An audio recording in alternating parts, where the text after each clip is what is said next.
Hello and welcome to episode 2 of the Inner Miami Show. I'm one part of your hosting duo, Branton and Griffin, and with me is the running man himself, Mr. Mike Longan. How are you, man? Man, I'm tired. Just got back. We're recording Monday night. I think it's Monday night. Just got back. I spent Thursday to Sunday at Disney World running every single day. Did a marathon yesterday, and yeah, rushed back here to record and get some content out. We got so much good feedback from our listeners last week. I'm going to say this right now, by the way, we missed it last week. For all watching YouTube, make sure you punch that like button and subscribe. I want to make sure we cover that because we want to get some more subscribers there. But thanks for listening to the first episode. And super excited to go to episode number 2. Yeah, thanks for tuning back in. A lot of you guys gave us some great feedback, a lot of likes and interactions across all social media platforms. So continue that. If you like what you're hearing, you want us to address certain questions, reach out to us, let us know. We're more than happy to do that. And hopefully as we get closer to the season, we're going to start taking this live and have your interactions with us. So we're definitely looking forward to that. But we got a lot of stuff to jump into this week, a lot of great stuff going on, and some interesting topics to talk about that I'm sure is going to trigger some people. So first topic is, I know Mike has this deal in the done column. He's expecting the announcement to come after we drop this week's pod. I can tell. Mr. Julian Gressel. So what are you hearing, Mike? What's the latest on this? I mean, I think we've been thinking it's been done for a few weeks now. So during MLS Cup, during the pregame, they were talking about this being a done deal. It hasn't happened yet. What I'm hearing is that we're actually waiting for some other pieces to move, basically free up some space just to kind of make the numbers work. But for all intents and purposes, I still think this is a done deal. I think it's worth talking about. I would say if it's not a done deal, it's going to be a big surprise to us, and I would imagine it's going to be a surprise to the club. But let's kind of cover Gressel for those who don't know it. So right midfielder, right wing back. He's 30 years old, so he's still kind of on the right side of where we want to go, but he's getting a little bit. Probably in his prime still. Yeah, he's in a good spot. Tail end, he's but had he's there. 211 MLS appearances during that time, 25 goals, 66 assists. He was on Columbus Crew, where he won his second MLS Cup. He had previously won one with Atlanta, 2018, playing for Tata, so we have that relationship there. He also played for DC and Vancouver. Rookie of the Year 2017, just kind of covering everything while I'm at it. Yeah, he has had 6 call-ups with the U.S. men's national team. Really known as strong crossing ability. And frankly, just kind of to go into where we know it's going to go, he's the guy people have been hoping Yedlin would be. If we're going to have that person playing as a right back, right wing back, that's really good crosses, strong crosses. This is who people wanted Yedlin to be. We all know I'm a Yedlin. Okay, we're on episode 2. I'm a big Yedlin fan. Talked about in the last pod how, last game of the season, that was the autograph I wanted. But I'm recognizing that where Yedlin brought more culture to the room than necessarily game playing ability, culture's changed on this team. I think that's probably a conversation for now or later, but culture's changed. And what we need right now is a really solid right wing back. And Gressel coming is going to be that person. And to me, I think we do talk about this as it's going to happen. And then maybe in a future pod, we walk it all back and said, oops, we were wrong. We wasted everyone's time. Well, kind of doing our research and due diligence on the show this week. I've Transfer Market, who's normally pretty good with this stuff, has like a 78% probability of locking down. I know there's been some rumors about, I think it was the Revs making a move for him, but yeah, I agree with you. I think he's probably coming in, and I think the move we're probably waiting for to happen is Yedlin probably on the move. I really like Yedlin. I had a Yedlin jersey on last week. One of my favorite players that we brought in, just brings in he's such a personality, a really good, genuine person. And, he's been all right for us, but definitely not the offensive or defensive weapon we had hoped he would be. And while Gressel, I think, leaves a little bit to be desired on the defensive side, I think he's better than Yedlin defensively and offensively. He's probably better as well, better overall around. The one thing, and we talked about it with Yedlin, just kind of jumping back to him. I think we were in the stadium for Messi's first game. We were talking about it. The way Yedlin passes the ball on the ground, like to other people, is the closest to like European talent that I think we had ever seen. When we saw like Busquets and Messi passing the ball, I think that was a comment that you had made, and I agree with it. You know, he's a great passer, but I think Gressel just offers more. Yeah, no, I think Yedlin before the big three. Yedlin had the best first touch. Like he could take a ball out of the air, waist high with his right foot, and just bring it right to the ground, right to where he wanted to be. He has so much Yeah, skill. I've always gotten frustrated at the Midland nickname. I don't think it's deserved. I think Yedlin is an I above don't either. average right back, but Gressel's better, and I think Gressel's gonna be more what we want to play with. Hmm. And I also think to the offensive piece, we haven't talked tactics. I assume we're going to move to a 3-5-2, a 3-2-3-2, something along those lines. But the Yeah. three-man backfield is coming. We're going to need less. Which will allow the wingbacks to play as wingbacks and not as right back, which is kind of unfortunate because Yedlin was more of a wingback than a right back, and I always felt that Yeah. it hurt him because he wasn't great Hmm. defensively, but when you only have four men back, they required it. So it's unfortunate that now this is the time he'll be leaving. But at the same time, I think the piece can. Like 2 years ago, we needed a culture guy, and we talk about Yedlin. He Hmm. brought grounding. For those who know, like walking barefoot on the field, the pitch after the game was something that Yedlin kind of brought to the team. That Messi's Inter Miami doesn't need that, right? I don't want No. to say it's less about culture, but it is. Like you don't need to. There's Yeah. we're kind of walking away from a team. We're going to go a little bit more to a collection of individuals that are just really good. And Yedlin's not as needed what Gressel's skill is. Yeah, and I agree with that. But I do think that the team is still important, and I think that there's enough players on this roster that have now carried over into next season that I think have formed bonds and stuff like that. And I mean, we all know it's like Messi and friends, right? You know, he's got the connection with Busquets and Suarez and Alba, and you know, we talked about it a little bit too. Messi's, teaching some of the kids, Boosie's teaching some of the kids. So hopefully they're forming those type of relationships, and where you don't need somebody who's just going to be a locker room guy anymore, because maybe you have guys that are just professional.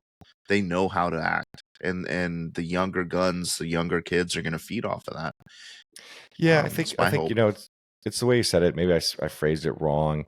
You With the collection of the right individuals, they don't have to be a brotherhood. They just need to be professionals that can play Right. well together and understand each other. And I think last season, the season before, even more so, the season before we made the playoffs, that was a collection. That was a team, right? They were a Mhm. brotherhood. They would die for each other to some extent. Like this, where we're going now, it's not as required. Is Suarez is Yeah. coming in on a 1-on-1 deal. Messi's here for 2 years. These guys aren't expected to be around forever. The culture they build, I don't think is even expected to be around forever. It's They're going to work together. They're going to play together. They're going to, when there's a goal scored, they will all run to the corner and celebrate. Hmm. But they're still gonna be professionals, and if they don't play one game, they don't play. Like I just think it's gonna be if it's gonna be a big difference, and that importance that Yedlin brought, which was so important. Like again, Yedlin's one of my favorite players. I say his jersey probably hangs in like the place of honor in my house. He isn't needed like he was, but at the same time, will always be the guy that Messi handed that armband to when we won League's Cup. He'll always be the guy Yeah. that brought this team together. That was so important. And assuming we're right that he's on the way out, I think we all owe him a debt of thanks. I don't think we won League's Cup without what he brought, because he helped get us to the place that Messi got us over the edge. Yeah, and honestly, my dream scenario is Yedlin maybe takes a pay cut and decides to stay as a backup. I don't know that it happens, but I also don't know how many people are out there looking at Yedlin and saying that guy solves a need, with the year that he's had. So I'd love him to stay on as a depth piece, but really do want Gressel in here. Gressel's somebody, as soon as the the free agent list started coming out, like I started like screaming for like that's my guy. He had his best years of his career under Tata. He was a dual national. I think he was better when he was a German. Now that he's declared for the U.S. men's national team, he's not as good, in my opinion. No, he's played on some bad teams recently. The DC United team that he played with was not great. Um, and Vancouver's kind of going through a rebuild in the last 2 years. So we'll see. Hopefully Mike's right and this gets taken care of this week and we're good to go. But if not, we'll probably be talking about him again next week, at least a little bit. I don't see. I mean, so we're gonna get into the next thing we're gonna cover is upcoming games, and the first games, a week out or about a week and a Hmm. half out. I would Yeah. start expecting this to get settled before then. I do think one place I'd throw Yedlin, by the way, as a name is Portland. Him reuniting with Neville, I don't think is out of the picture. I don't know about them; they can make the money work, but when you used to look on the sideline, Neville and Yedlin had a tight bond. And I've Yeah. always kind of heard the rumors that Yedlin wants to go back out to the West Coast. He clearly has a strong relationship with Seattle. That also might be the reason why he wouldn't go, is kind of to go to Portland. Might be taken the wrong way, but I do wish him the best if he goes, and I'm excited to see Gressel come in when he finally signs. And frankly, I would not be surprised at all if we post this pod tomorrow and like in the afternoon that would happen. Like that's just as likely to happen as not, I think, at this point. Yeah, I agree. We'll see. I hope we get settled because, like you said, jumping into our next topic, the preseason schedule, because we've had some changes to it. New edition announced last week after we recorded. But for those of you guys who don't know, we're starting our world tour starting uh, January 19th. We're playing the El Salvador national team in El Salvador, which I'm a big fan of that game being scheduled because, in my mind, that is the closest way to simulate the environments that we are going to see on the road in CONCACAF Champions Cup this year. You know, everybody knows CCC, just it's a different environment, different pitches, probably most of which are not up to the same standards that you see here.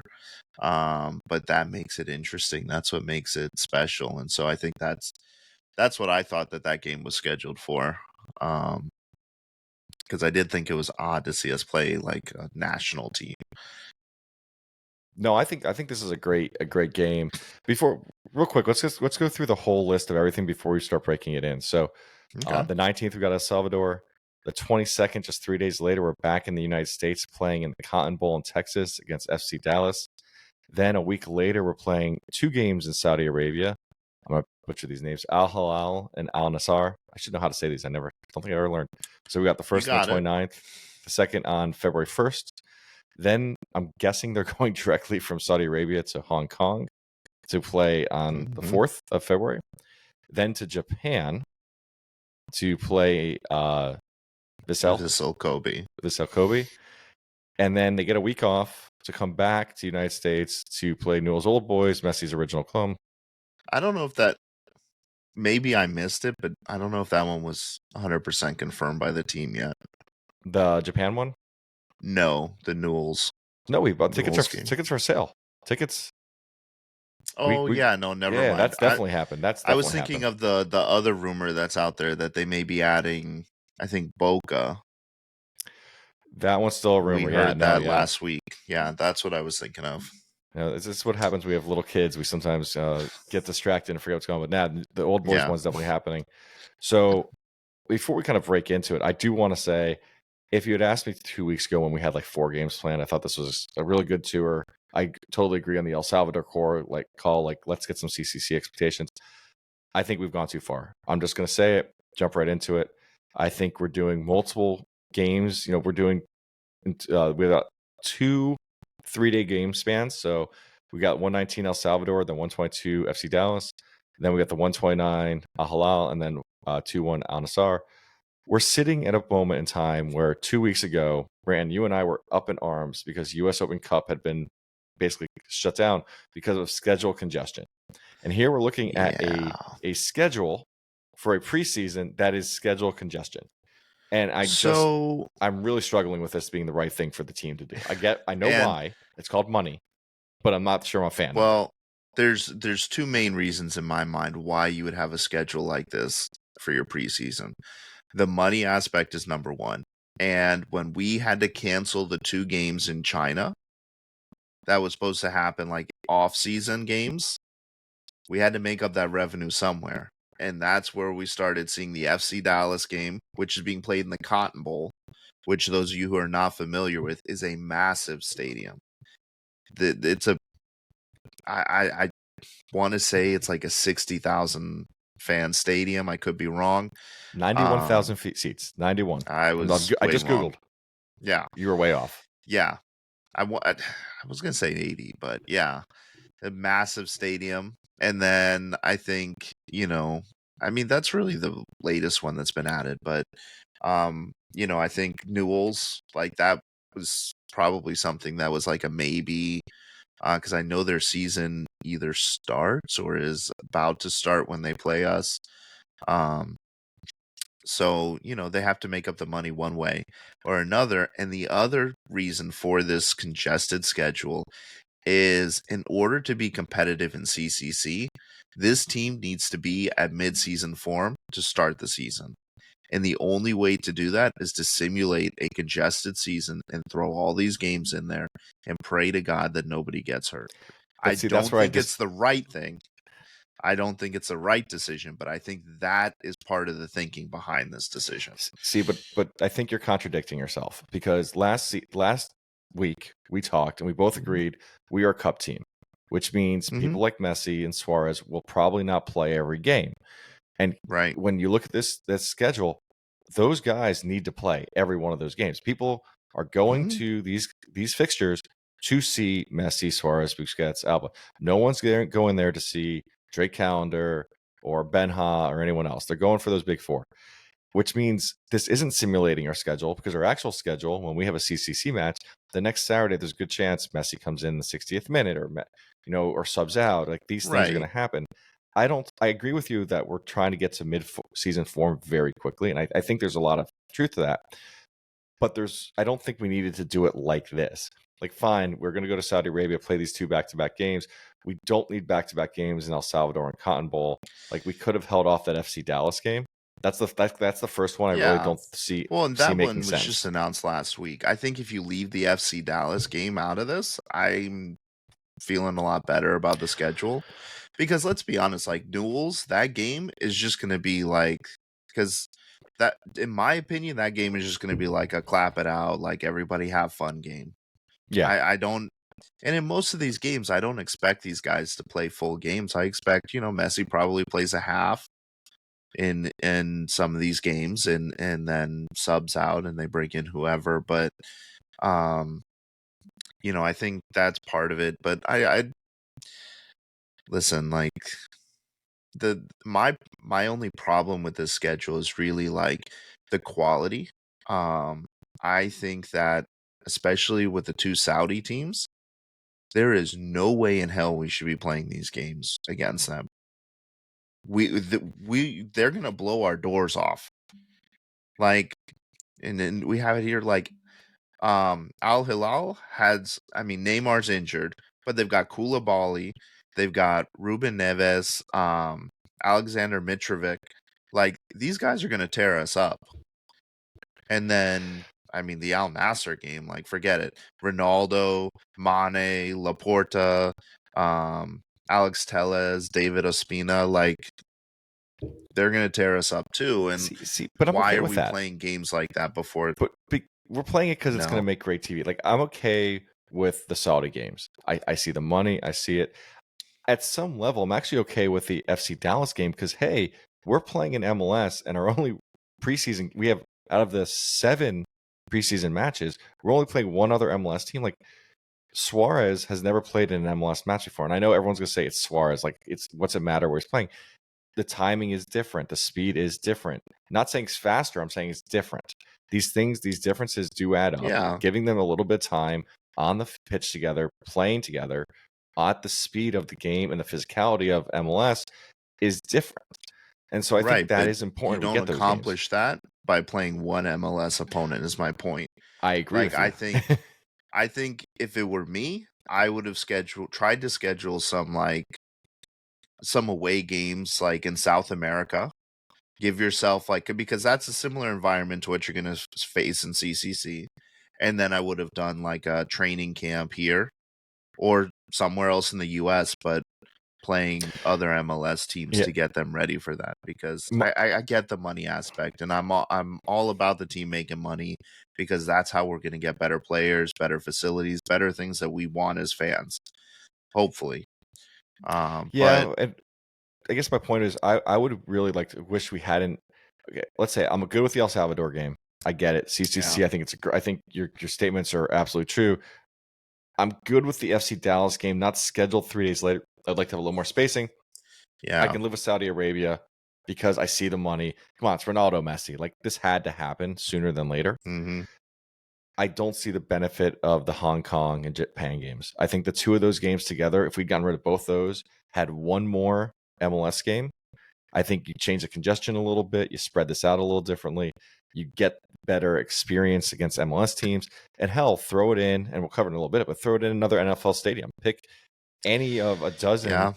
MLS teams that have partner NFL stadiums, and you get that huge ticket revenue. You don't Yeah. require the travel, and you give all of these guys coming to play, and friends of Messi, more experience in the league they're going to be playing in. But um this preseason schedule kind of reminded me when it came out about that athletic article from a couple years ago where David Beckham and the Moss brothers were out to build a brand, not a team. And that's what we're seeing. Like, why are they playing in Hong Kong?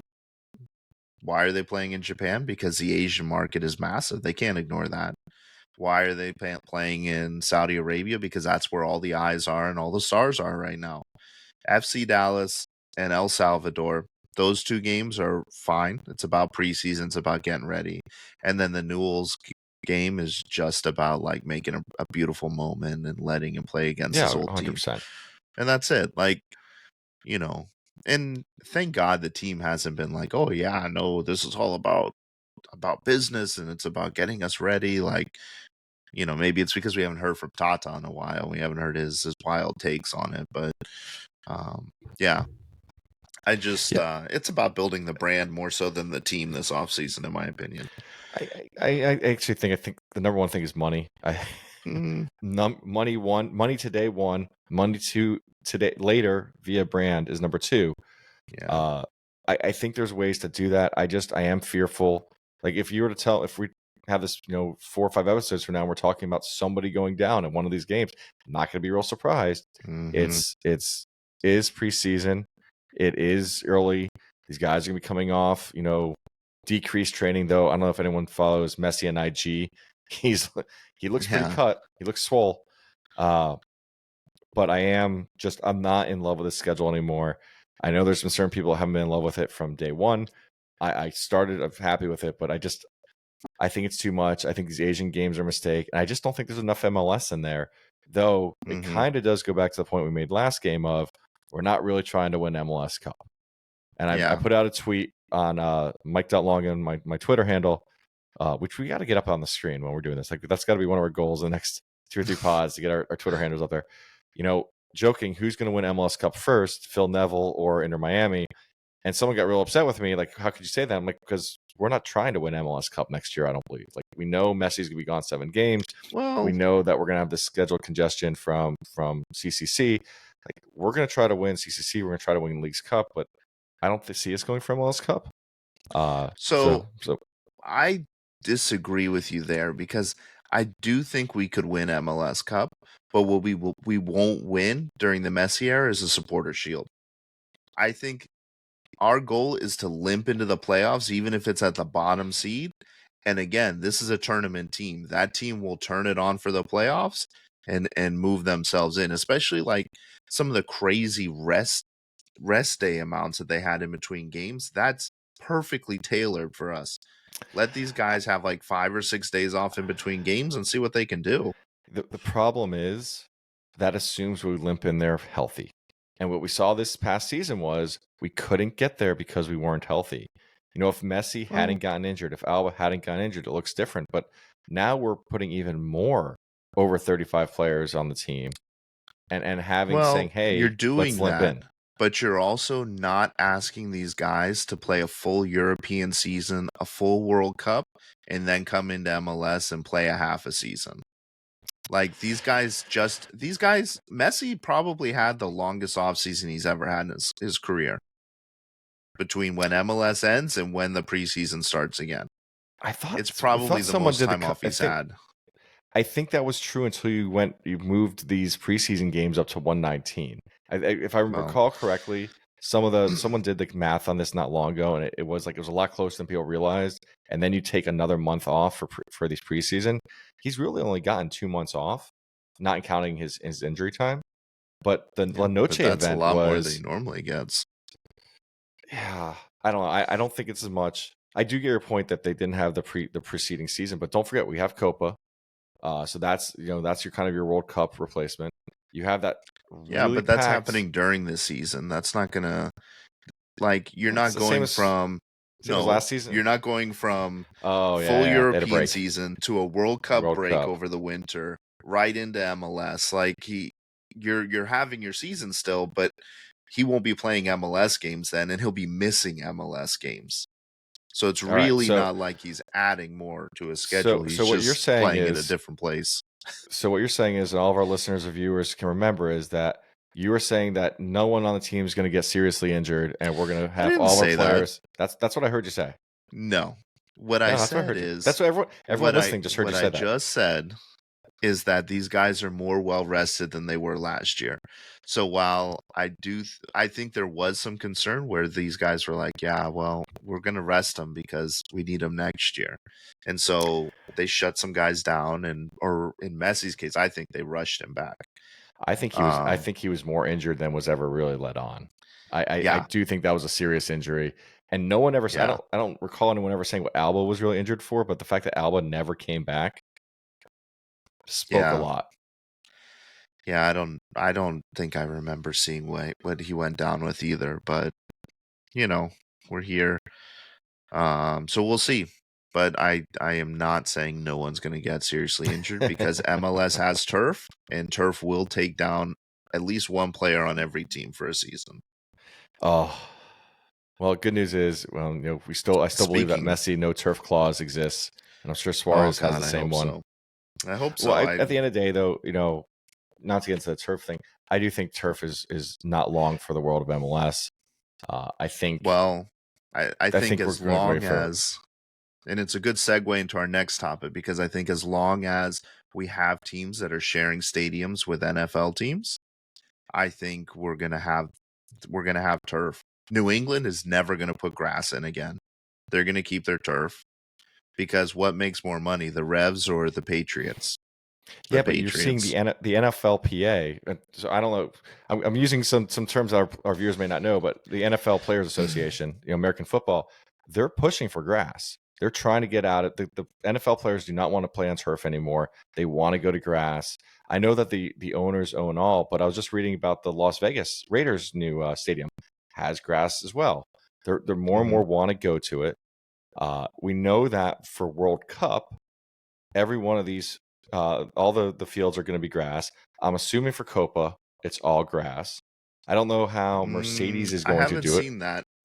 I haven't seen anything on Copa being on grass. God, can you really imagine Argentina playing on a turf field? Like, I struggle We're looking at so you, hard. Atlanta. Yeah, I'm looking at Atlanta on that one. I struggle so hard hmm that they're not going to put in grass, and I I would pre guess. I think it's just Atlanta that they're playing in that has turf now. I would guess they put it in grass because yeah, it's probably a test run for the World Cup to make sure they can do it. But which means, and once it goes in, you can keep it in, right? That's not the end of the world to get away from that. So I listen, think grass if is they coming. can keep pristine grass growing in England year round, we can do it. What's so funny is I went to Stamford Bridge last September. We took the tour, and they let you go into the locker rooms. They let you sit in the players' seats. But if you take one step too close to that grass, that pitch, they They're will on you. pull you back. Like, they are so serious about protecting it. They've got the grow lights in there. There's a lot of American pot To farmers be that could learn fair, from turf, the the managers. groundskeeper at Dry Pink is the same way. Oh yeah, Yeah. I was there. If I you was there a don't couple years follow him on ago. Twitter, by the way, you are missing out. He is fantastic on Twitter. I don't remember his Twitter handle. Oh, we'll get that. We'll Um, get that out on social media after the yeah. case. So we'll make sure we post that later Next on. time he sends something out, we'll send it out because, like, the last time he was switching the field from from a bowl game to Inter Miami or to soccer, it was pretty cool. But yeah, the reason we're talking about NFL stadiums is because our April 13th game against Sporting Kansas City has been moved from their park to Arrowhead Stadium.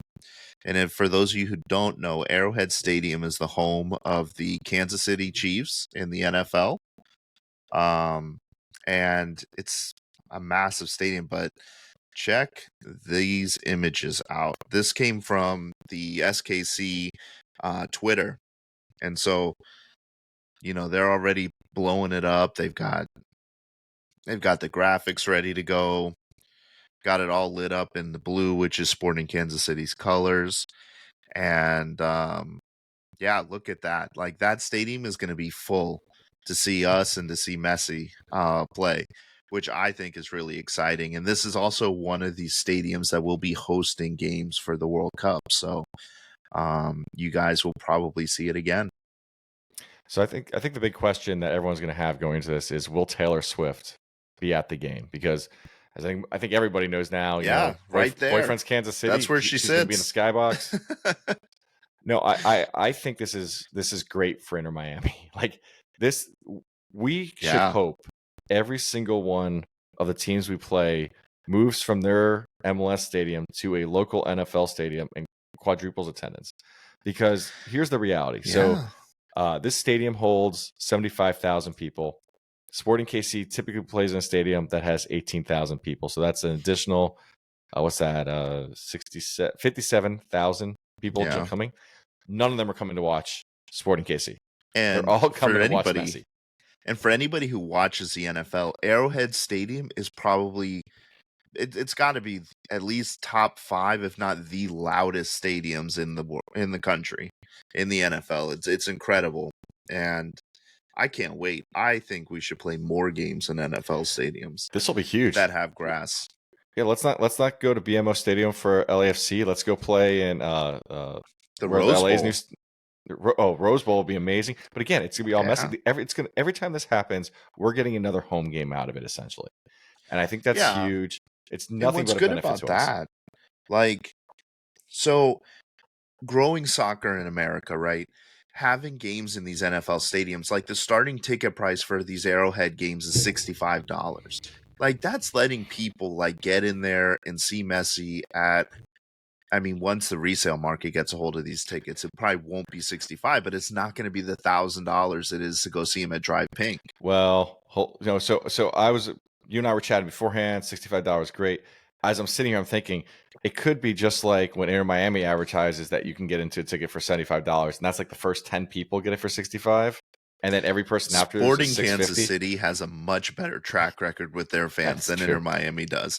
So when they say it's $65 tickets, it's upper deck, but I believe that they're there and they'll have them available for fans. And so more games like this just means more people get to see Messi, but it's more opportunities for people to fall in love with the game and to grow the game. And so if you're playing in front of 75,000 fans and like 8 of them or 800 of them leave and say, oh man, I love this team, I got to see Sporting Kansas City, like, that was a good day. And so the more we can do that, in my opinion, as a league, the better.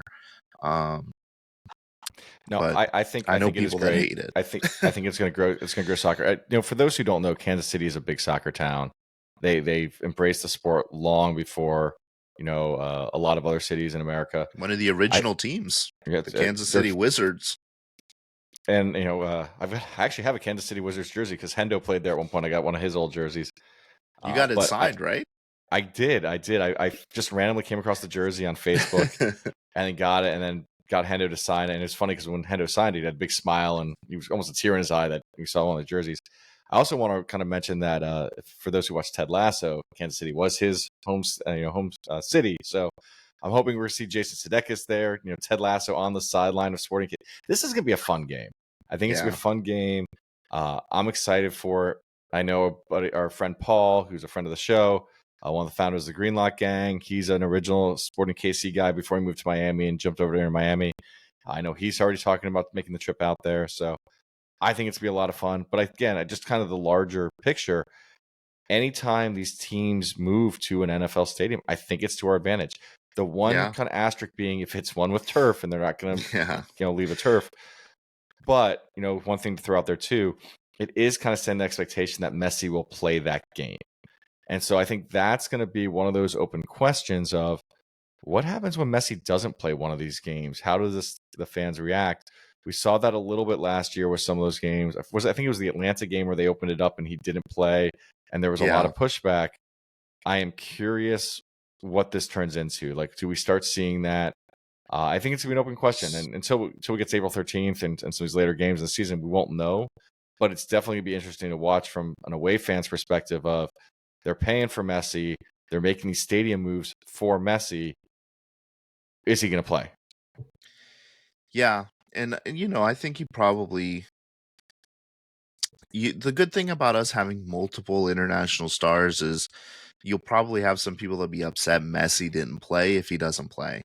But then they can say, oh, I saw Suarez and Alba and Busquets, or I saw Busquets and Messi, and I didn't see Suarez and Alba or something like that. So, having that star power is kind of good in those games, in my opinion. But I also think that SKC, they could probably, I think they could sell more tickets than what they do at their home stadium now, just because of how well they've built that fan base and the connection that they have with the city. No, they have a great fan base. I said that 57,000 will be Miami fans. It's not true. It's not fair. You will have more Samaritan KC fans come out there. You also have those fans that say, "Hey, I'm not a season ticket holder for SKC, but Messi's coming, $65. I'll bring the whole family." I think it'll be a definite mix of people. It's not just gonna be a Messi home game like we saw some of the stadiums last year. But don't get me wrong, it's not going to be necessarily an away game for us either. No, and depending on what tickets look like. It's also, by the way, just calling out for for some of our international viewers. So we are on episode 2. We've actually been listened to on 4 continents already. One of our goals now is 5. I'm told 5. Brand, you didn't update me. We're up to 5 now. I'm making this kind of statement now. We need an Antarctic viewer. So if anyone's planning a cruise to Antarctica or something, please let us know. Do a download while you're there. Antarctica, I know Africa. Those are the only 2 we're missing.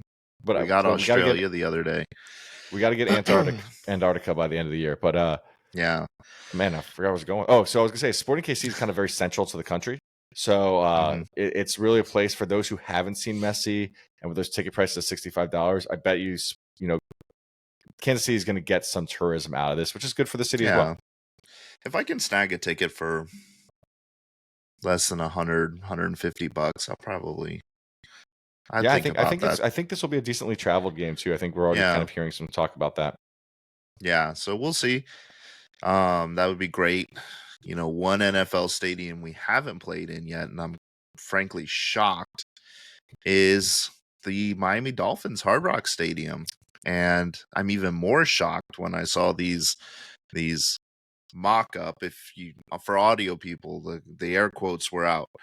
And we'll get some pictures. We'll get these images up on the social media accounts and over the next few days too, for those who are just listening and not watching.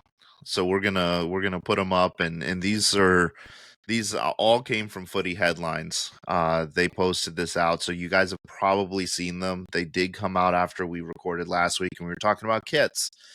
So rumored third kit images have dropped. I have it on very good. I have it on an authority. I don't want to say very good authority, but I have it on an authority that this is just a mock-up. Well, probably is not the actual Footy kit. said this was mock-ups, Yeah. and some people I've heard from some people that know some people that mow the lawn for another person that Yeah. this is absolutely not what the kit looks like. I heard these were But concept ideas. yeah, But I you gotta talk did about it. hear that the color scheme may be right. I think We'll the see. logo. So you've got the picture up in front of us now of the crest in the colors. I think I it think looks the great. crest is 100% real, Yeah, this feels real. and I I think it looks love great. it. It's funny because I'm wearing the kit that was so for those watching, I'm wearing the prime green, prime blue kit from 2 years ago, the blue one. I kind of say it's the closest thing we've had to a Dolphins kit, but the crest, if the crest is real, which I do really have faith in down on the screen right now, I love the crest. I think the design on the left is hideous. Um, Yes. I just first off, I don't think we're gonna go. So the design left for those not watching, it's another vertical design that they then ripped off some shoulder patches from the Dolphins. First off, I don't think we're going vertical on this Well, one. I think vertical. We're doing one vertical, and I think we no. do a horizontal kit or something. We can't do two of those in No, the same season. But and I know that from people that know people that most people's lawns, these were designed independently. Like one was designed long before the other. So again, I don't think you'll have a lot of relationship between the two kits. yeah, I don't think so either, and I also don't think like from what I've heard, this kid is Miami. It's not a messy influence kid. Like this was locked and loaded before him. And I heard that it was like they went all out. Like we as a fan base have bitched and moaned about some aspect of our kits. Personally, I've liked every single one of them except for the pink monstrosity that's rumored to be coming out. I'm not in love with that yet. Maybe when I see it on me, I'll like it, but I think we've had great kits. I like the thinking that goes in behind them. Like La Noche is my favorite kit. I know a lot of people hate it. It is what it is, but you know, I love the idea that they went loose. And so like the image we have up now is just the kit, no CGI Messi in there, again from footy headlines. And for those outside of the US who don't follow the NFL, like this, the inspiration for this is Miami Dolphins. The collar, everything screams NFL jersey. And then now it's a side by side between the Dolphins jersey and the mock up jersey.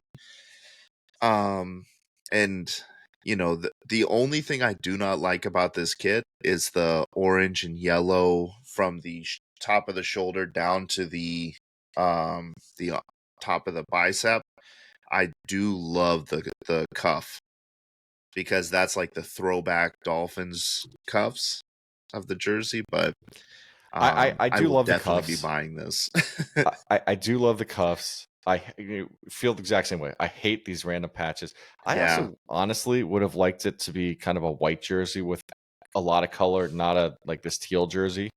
I get where it's inspired by, but there's ways to be inspired without fully copying. I Well, don't and you think said that to me, and I was like, nope, it's not going to happen. And the more I thought about it, I'm like, you know what? The Dolphins wear the white jersey all the time. They don't right. wear the teal. Mike's I probably right on this, and I'm it, on board. I just I'm gonna be honest. This is a monstrosity in front of. I'm looking at it in front of me. Yeah. I don't believe it's gonna look anything like that. If it does, I'm gonna owe apologies to some people that I know that we get that may have input on these jerseys. I just don't think this is it. We're so creative and we've spent so long building this third kit.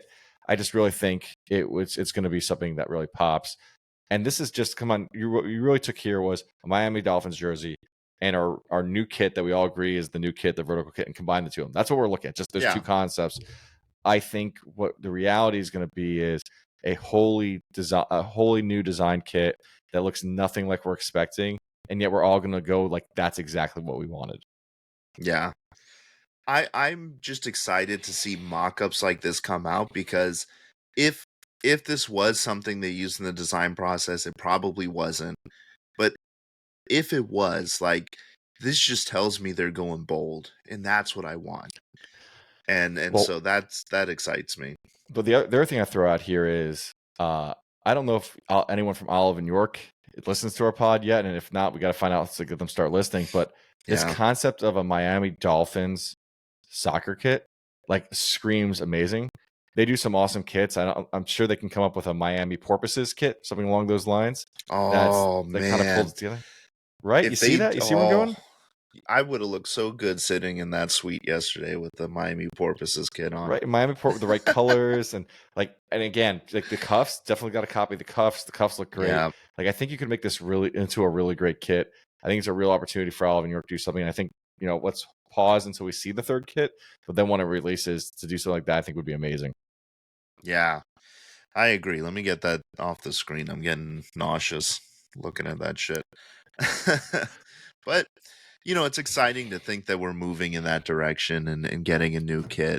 But yeah, I would be shocked if that kit ever sees the light of day. But I do think we see that badge. Yeah, I do too. The only reason we might not is if it was a white base kit. I think that would clash a little bit, but I'm excited to see our crest in those colors, one way or another. Yeah, It's going to look great, we got to make it and happen. and we've South Florida's always been really good about kind of sharing the heritage. I think Hmm. the Heat has had the fusion kits before. I love the Marlins.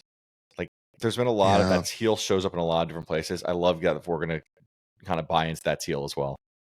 Yeah, I do too. And what's nice to see is like there's this growing trend in South Florida sports, right? Like we've seen like crossover events, like we've had like the Marlins have had a Heat night, and like Udonis Haslam is there throwing out the first pitch and signed a contract, and the Panthers have had Marlins nights and Heat nights, and the Marlins had a Panthers night too. I forget what they did, but um, seeing that kind of relationship building between the teams, my only concern is I never really like Inter Miami hasn't been involved in those things yet. So seeing us like move in that Well, direction to start I building those saw relationships is cool. I went to the Dolphins game when they played the Giants earlier this year, and Busquets was there. Busquets was honored. I forget what they honored him with, but he was honored.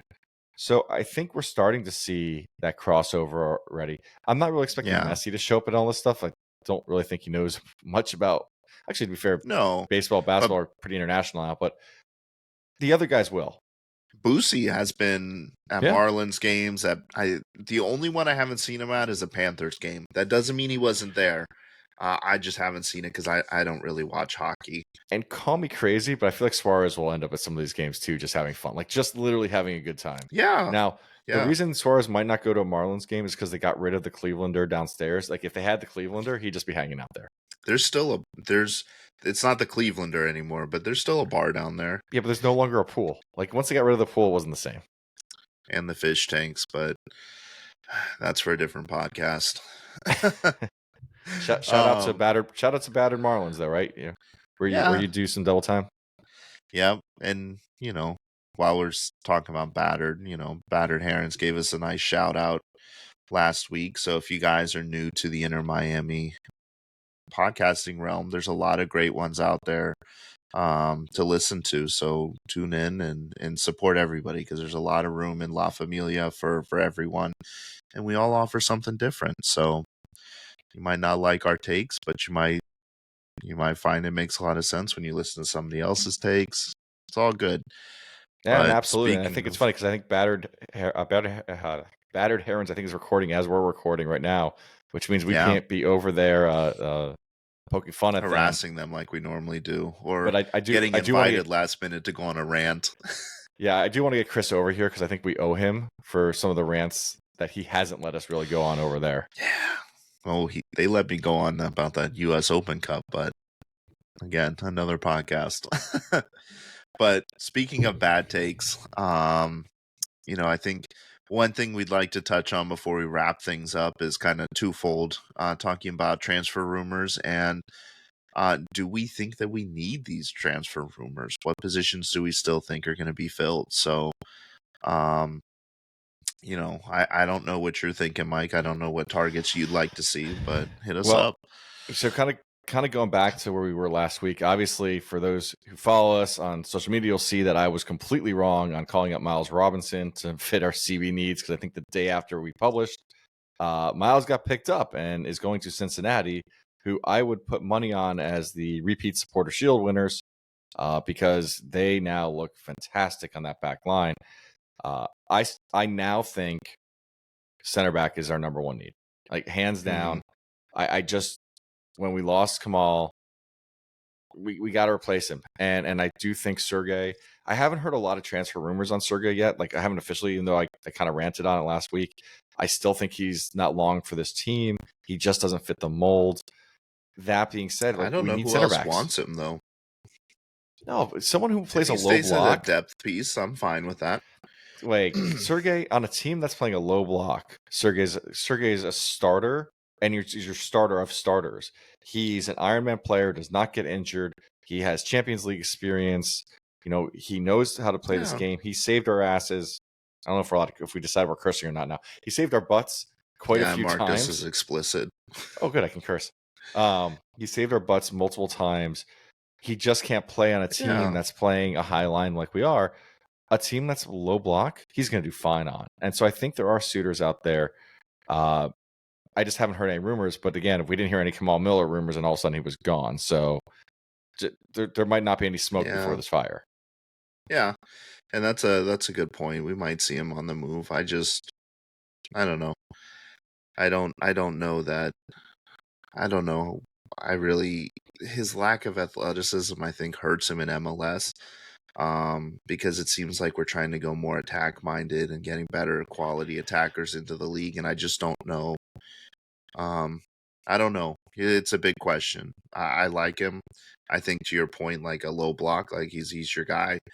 But I don't know that that's the trend in MLS right now. So maybe a move abroad, but not to make this the Sergey talk, but I could see Nashville going again. You know, I love Zimmerman, but Zimmerman's not the most athletic guy. He's been captaining that team and a DP over there. Yeah, but you don't partner two guys like that together. No, you don't. But I'm just saying there are teams playing that style of play successfully in MLS where he could be effective, and maybe he is your backup, but your depth piece. How many trophies does Nashville have? You know, that's what I thought. They're not doing it successfully if they're not winning games or trophies. Nashville was second in the East 2 years ago, 2 years running even. You don't get a trophy for second place. You still look at teams that are successful. Philadelphia hasn't won a lot of trophies either, but you look at them and go, that's a successful team. They won Supporters Shield. That's a pretty big deal. When they made it to how many years? That was a couple years back. Like 2 years ago. That's when they lost. 2 years ago was LAFC. They won Supporters Shield, didn't they? No, LAFC squeaked by. It's not important. Oh, I'm searching for this. No, now. I think maybe you're right. Before that, they won it. They won it recently. I'm looking this up for you. So anyway, while Mike looks up and proves me right, yeah, no, I agree. I think defense is where we need to go with additions. I don't know how many more outgoings we see. We talked about Yedlin on top. I think attacking wise, I don't think we let too many people go, so I don't see us bringing in too many more attackers. I'd be okay with another. I think we're going to need another, if not a CDM, another midfielder, because Gregory is just like, those rumors won't go away. The dude, I want to keep him. I love having him on the field. He's like a pit bull, but he's expensive. So we'll see if he stays put or if we can get something for him. But the rumors are he's got 1 foot in Brazil already. So we'll see. Just to be clear, they won the Supporters Shield in 2020, which was 2020, which was that weird year. And they lost in the first round. If we count making the playoffs in 2020, then they can count the Supporters Shield. Okay. And then they lost in the first round to New England. So yeah, they have a trophy. But I'm just saying, like, you still look at Philadelphia and go, that's a great team. That's a team we could all learn from. And I think, especially for kind of the battle that's happened in you can learn Miami like circles youth development from Philly. Yeah, but I'm just saying, And like, I don't bat agree. at Like, teams that just haven't won yet. I don't think Nashville's going to win this year either. But we'll save that for our prediction show. No, they just got rid of Dax McCarty, so I'm super pro Dax. I think what I just read a rumor he's going to Atlanta now, maybe Atlanta or New York. But Yeah, I once you think dump that McCarty, I you didn't deserve to see it lose. was final, but yeah, but we'll see. I mean, we'll save that for, like I said, another time. But we already talked about Gressel being the new rumor. The De Gea thing like won't go away. I keep seeing that pop up every now and then. I have 0% confidence that that will happen. There's no way he comes to this league. I think he wants too much money. But if he did, I do think that's an upgrade. So I think there's truth to this rumor, especially after what happened at LAFC. I think we are looking to shop players in the league to bring in money, to bring in people outside the league. And kind of what we saw in LAFC was it was cheaper to bring in an external guy for a short-term contract than keep an internal guy for a long-term. I think De Gea has legs to that rumor. I don't know how true it is. And I'm kind of wondering if the reason it's not gaining more traction is because Calendar isn't getting the interest people expected him to get.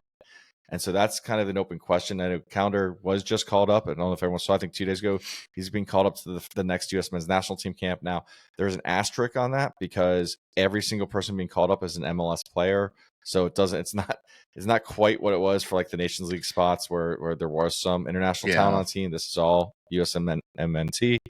I'd just like to But see him put on the jersey and play. so And I think just he's calling got a out, good shot at doing that. I've got the Calendar USA jersey that's signed, not worn but signed. Like I would love for it to see him in a real jersey and finally go out and buy that. Yeah. I think he's done it, all the work. I think he's earned it. And frankly, I don't think U.S. men's keepers internationally are doing the work right now. I don't think we can look at any of the keepers internationally and say they're stepping up. I would not be surprised to see a U.S. men's national team keeper for Copa like on the roster from MLS. Like I think you'll see an MLS keeper on you that have roster to at this this year. point. But But 12 months ago, that wasn't true, right? You didn't have to. Now you have to. yeah, I guess that's fair. Depends on what Horvath and well, no, really, Horvath and I mean, if you get what's his name, Gigi from Chelsea, you might see him. But He's not playing. He's not playing either. yeah, but it's Greg Berhalter, man. The guy just does crazy shit. I think we're going to see. I don't know what MLS keeper because I think there's a couple out there, but you're going to see one coming from U.S. men's national team. I think there is a realistic chance Calendar could be on that roster if he plays well at the national team level, and his chance. And if he keeps playing well in the season too. Yep. So, I was worried about this until I was worried about losing Calendar until I saw Portland sign what's his face from LAFC. Crepeau? Yeah. I was nervous about Calendar because I was like, this is just lining up for Phil to just take like his best players and the players that were, in my mind, probably pretty loyal to him because they got their starts with him, and I thought Calendar might go there, but now that they've signed him, I think that was probably your biggest suitor for him. Colorado bringing in Zach Steffen, I think, eliminates another team that, I mean, to be honest, they need everything. They don't just need a keeper, but so I'm more confident that we keep Calendar. So one thing I hadn't said, and I meant to say it early in the show, is Henderson has alluded to, and Tata too, that there's a lot of moves we are planning on making. We haven't done anything yet. And the timeline is getting pretty near because, again, the 19th is next Friday. For our friends at Battle Herons, I'll be getting on a cruise ship on that day, so I won't get to see a game because I love cruising, and they're wrong about that. But I do think we're going to see a lot of moves in the next 2 weeks. I will not be surprised tomorrow or next day there is a move, and it's going to be dominoes. Once the first move happens, the second move, the third move, the fourth moves are just going to go. I expect 4 or 5 to see a couple moves. departures first. we'll probably see like 2 or 3 departures, and then we see Yep. who's replacing him come in right away. Because, like, I think Gressel is just we're waiting to have the cap space to bring him in, so we got to move someone. The last guy we'll talk about, because this one came up I think in the last 2 weeks, is Christian Medina from Boca. He's a center mid who can play on the right side as well. Very attack-minded player. So, it kind of fits the profile. Young guy. He was on the Argentina U17 World Cup team. He's played pretty well for Boca this year. I know there's other European teams in for him, so who knows if we actually get him. So the But only way I think this we'll see. works is if your favorite, well, now your second favorite striker on the team is no longer on the team. Because I think you only way you bring Medina is as a U22 DP, or I'm sorry, as a that's DP. gone away. You don't need a U22 DP, and I I think meant to just say just DP. oh, Like he's gonna want DP level money. I don't think you're gonna buy him down with TAM. So And I the think only way you can. I think there's a way, and it's if Gregory leaves. I think if Gregory leaves, because remember, Gregory had to be bought down as a DP. So if Gregory leaves, I think we can buy down Leo and bring in Medina. But I think you're right, though. I think one of those two have to go in order to bring him in. Because he's going to have to come in as a DP. And Emerson, something has to happen with that guy, too. Because now we've got 4 youth DPs. Yeah, but no one knows what's going on with Emerson. Like, Emerson is this year's, oh my God, who's the Italian that ended up at NYCFC? Pellegrini. Like, remember, it was like no one knew what was going on, and finally Pellegrini was gone. Emerson's the same way. It's they're trying to push that one under. I could almost see Emerson being one of those guys we just buy out his contract and just make it go away. Probably. But we'll see. I mean, like you said, I think we're going to start getting real busy, and I'm all for it because I want to see what this team looks like, and I'd like to have it together for a full preseason.